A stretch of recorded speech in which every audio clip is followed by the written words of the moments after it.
hata Russia haiwezi kuambia, si ndio? Kwa sababu zina implications kisiasa, zina nini. So hiyo ni ya kwanza. Lakini ya pili kwenye sayansi ni tabia.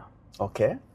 Sisemi kwamba sisi tuna tabia mbaya, lakini sisi tuna tabia ambazo zinatoka kwenye hatari zaidi.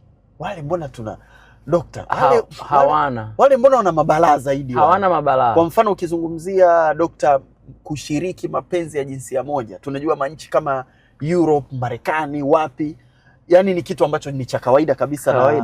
Na hata wanapushi haki za watu kama hao na vitu kama hivyo kabisa. Sasa unasemaje kwamba sisi huko Afrika elimu yao ya ngono iko mbali kuliko ya kwetu? Okay. Si ndio? Kwa ni swala elimu ya ngono. Sisi hatuna elimu ya ngono. Okay. Sisi tunashiriki ngono ambayo inatuweka kwenye riski kubwa zaidi kuliko wale wenzetu. Wale wenzetu kuna watu ambao huwezi ukashiriki naye kama una condom. Yaani hauwezi. Tena ni mtoto wa kike anaelewa na si ndio? Sasa sisi ukija huku na naizungumza kisayansi, kwa hiyo labda mwingine nitakuwa nazungumza vitu ambavyo labda anaweza nikana exaggerate. Lakini sisi ngono ni transactional. Ni chanzo cha kipato. Ukishaiweka kwenye hilo eneo, maana yake ni kwamba everyone is at risk. Kwa maana ya kwamba kuna mtu anashiriki ngono kwa sababu nataka nilipe kodi. Kuna mtu anashiriki ngono kwa sababu nataka nile chakula. Inapofika kwenye level hiyo ya poverty, uwezekano wa maambukizi unaongezeka. Lakini sasa tuna kitu kingine kibaya ambacho kinaitwa multiple concurrent partnerships. Sisi tuna mahusiano ya mengi kwa wakati mmoja. Ambayo hiyo naizungumza sana hata kwenye program zangu ninazozifanya. Ni tofauti na wenzetu. Wenzetu kumwambia bwana we break up ni kitu kirahisi sana. Si ndio Bwana mwanangu mimi na wewe basi. Sisi hata wanaotutazama sasa hivi ajiangalie mwenyewe. Lina amemwambia dem bwana mwanangu mimi na wewe basi. Na akamtafuta siku iliyofuata yule dada akamwambia bwana I'm sorry afa akamwambia bwana mimi na wewe basi. Wanajijua wenyewe na nafsi zao. Wenyewe wana lugha zao mara kupasha kiporo. Wengine wanasema siku hizi kwamba mimi sinaga ex. Kuna hiyo point. Kwa hiyo unakuwa na mahusiano mengi kwa wakati mmoja. Maana inawezekana maambukizi risk inakuwa ni kubwa, inaongezeka sana. Hiyo ni factor ambayo inajulikana. Of course mwisho wa siku pia, lakini dokta unataka kuniambia mimi mbona dokta nikiangalia rafiki yangu, kwa sababu hiyo unaosema kutumia sex kama chanzo cha kipato kina uhusiano pia na umaskini. Of course. Sasa umaskini sawa kidunia Afrika ni maskini, lakini kuna nchi nyingine ambazo nao wamepigika. Ukienda Latin America wamepigika sana wapo kule. Ukienda baadhi ya nchi za Asia. Sahihi. Kwa nini sasa kule bado kitakwimu hawafanani na sisi? Sasa inakuja kwenye kiwango cha maambukizi kilichopo kwenye eneo husika. Okay. Manake kwenye pool kuna wadudu wengi kiasi gani? Kuna ruba wengi kiasi gani? Sisi tayari kwenye continent tayari kuna maambukizi mengi. Kwa hiyo hizi tabia zinavyoendelea maana yake maambukizi yanazidi kuongezeka. Kwa namna ya kwamba kwa mfano ukimwi ulivyoanza, which historically ulianza 60s. Pia 80 ni story tu, lakini ulianzia maana haiwezekani mwaka 80 kuna mgonjwa wa kwanza Uganda, mgonjwa wa kwanza San Francisco, mgonjwa wa kwanza Haiti, mgonjwa wa kwanza haiwezekani, lazima kulikuwa na jambo kati ya sambaa. Sasa ilisambaaje? Yaani ilianzaje sehemu zote kwa wakati mmoja? So sisi mila desturi ndo zilizotuweka kupata kuwa ahead unapokuja kwenye kiwango cha maambukizi. Okay. Kwa maana ya kwamba wakati watu wanarithi mke, watu walikuwa wanafanya nini, there are so many things ambazo ni za culture. Ambazo hizi zikatufanya tukawa tuna head start. Tumeanzia pale. Wakati wanaanza kupambana na HIV, wakati watu wako hapa, sisi tayari tuko kiwango cha maambukizi ni kikubwa. Kwa hiyo wakati tunaanza kupambana sana namna ya kujilinda, tayari kuna watu ambao tayari wana maambukizi. Na mila desturi tamaduni zikaendelea kusambaza. Si ndio Narudia tena hapa nazungumza kama mwanasayansi.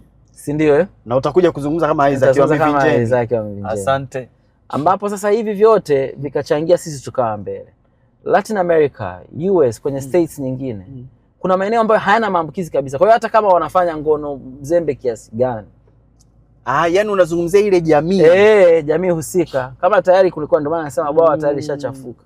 Kwa hiyo tayari kuna maambukizi, zile tabia zikasaidia tu kuyasambaza. Okay. Na zinaendelea. Sio kama zimeisha. Sio kama kuna wakati tulisema bwana hapana.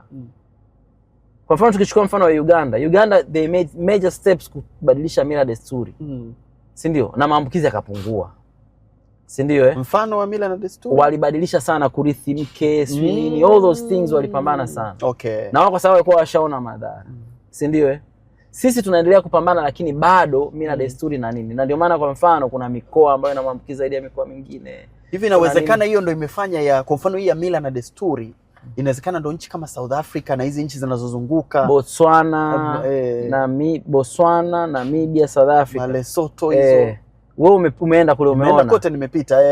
You see the culture. Yani ngono ni kitu ambacho it is not a big deal.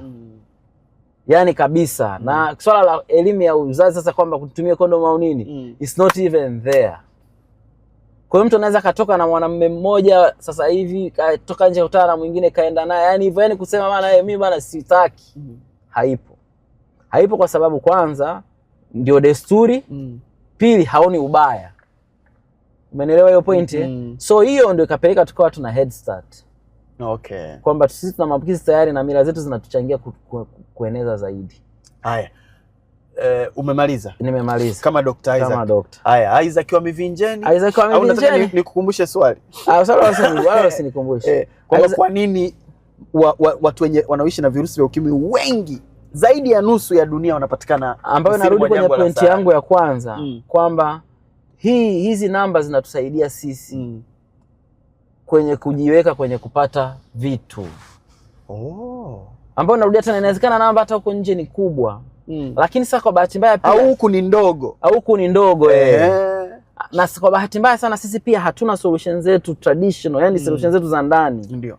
Si ndio Kwa mfano sasa hivi tukianza kubishana bwana hivi sasa haya ARV aziji tunafanyaje? Hatuna solution. Kama tungekuwa tuna namna ya kutengeneza solutions zetu wenyewe. Dawa zetu wenyewe kwa mfano.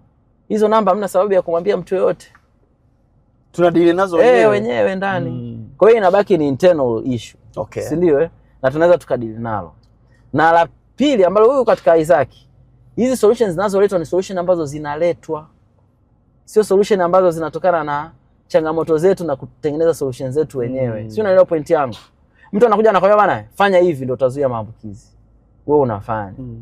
Lakini sisi muda mwingine mtu anaona kama amelazimishwa. Mtu anaona nini? Tungetengeneza sisi solutions zetu wenyewe kwa namna yetu wenyewe. Tungekuwa tuna uwezo mzuri zaidi wa kucontrol kusambaa kwa ugonjwa kuliko sasa kuletewa tunacholetewa alafu tunakipokea alafu tunafanyaje? Tunaanza kufosiana bana fanya hivi. Kwa mfano mimi nasema tuna vile tena kama Isaac. Swala labda la kufanya labda kwa mfano mtu tunasema tushakubaliana bwana watu hao sio waaminifu. Si ndio Kwa hiyo tukiendelea kubadilishana tabia bwana, kuwa mwaminifu kama na baba yake sio mwaminifu, kama na babu yake sio mwaminifu, wale mzungu wote sio waaminifu. Chanzo yake kuwa mwaminifu ni ndogo. Tutengeneze solution yetu wenyewe ya namna ambavyo wewe sio mwaminifu lakini ufanyaje? Usipate maambukizi ya kwetu ambayo tutakubaliana. Inaofanana na sisi tulivyo. Na mazingira alivyokaa.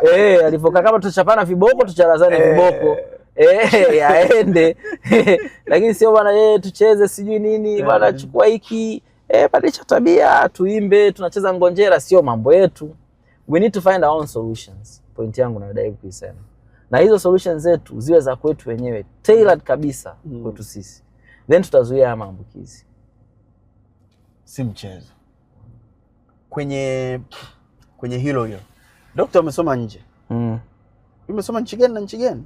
Nimesoma Japani, nimesoma Marekani. Japani, Marekani. Najua ukisoma ulikuwa kijana bana. Nilikuwa mdogo. Ulikuwa kijana. Discipline kule ikoje kwa mfano ya kitu kama matumizi ya condom? Kwenye maisha kawaida kabisa ya kila siku. Ni lazima uweze kutoka na mtu kama una condom. Na ni basic, yani kabisa. Hata uwe na mtu wapi, yani ndio hivyo, wengine wanasema ndio hivyo, yani ndio ushafika. Baba una condom sina basi, imeisha hii. Siku nyingine. Kwa nidhamu iko juu. Inasaidia pia. Sana kuzungumza elimu ya ngono ni muhimu mno. Mno. Na ni sehemu ya kitu ambacho kama afya cheki mnakifanya. Tunafanya sana elimu ya afya hiyo. Na tunakuwa tuna watu kabisa ambao wanatoa elimu. Bana, daktari mimi nikushukuru. Sasa hivi wapi? Sasa hivi Moshi. Tanga mmemaliza? Tanga tumemaliza. Sasa hivi advanced team ishaenda Moshi. Okay. Mimi ndo naenda hivi. Wadau wajiandae kwa lini? Ijumaa, Jumamosi, Jumapili. Tarehe Ijumaa hii maana yake 27, 28 na tarehe 1, 29 mna mwaka na tarehe 1 Machi. Na tarehe 1 Machi. Na ni tupo viwanja gani? Uhuru Park. Magonjwa na cheki nini na nini? Sukari, pressure, moyo, meno, macho, hayo ni NCDs, cancers, sote tunacheki. Lakini watu wanakujaga pia wanaochangia damu, watu wa HIV wanakuepo, pamoja na magonjwa ya kuambukiza. Safi. Yote free of charge. Kila kitu free. Na pia uzuri ni kwamba vipimo bure pamoja na dawa. Aha. Hadi dawa ni bure kabisa. Wacha bwana. Hadi dawa ni bure. Wewe mzee bwana. Everything free. Kwa sababu tuna marafiki wanatupa dawa. Wana support. Bwana, all the best. Kwa kama uko Moshi tarehe 27, 28, 29 Ijumaa, Jumamosi, tarehe 27, 28 na 1. 27, 28 na 1 watakuwa pale viwanja vya Uhuru Park. Ambapo pale umesikia magonjwa ambayo yana check afya yako. Unajua wataalamu mara nyingi wanatuambiaga bwana, ungewahi. Sasa tusisubiri ungewahi. Tuwahi mapema, check afya yako, vipimo bure, dawa bure. Sawa kabisa. Cheers. Asante sana.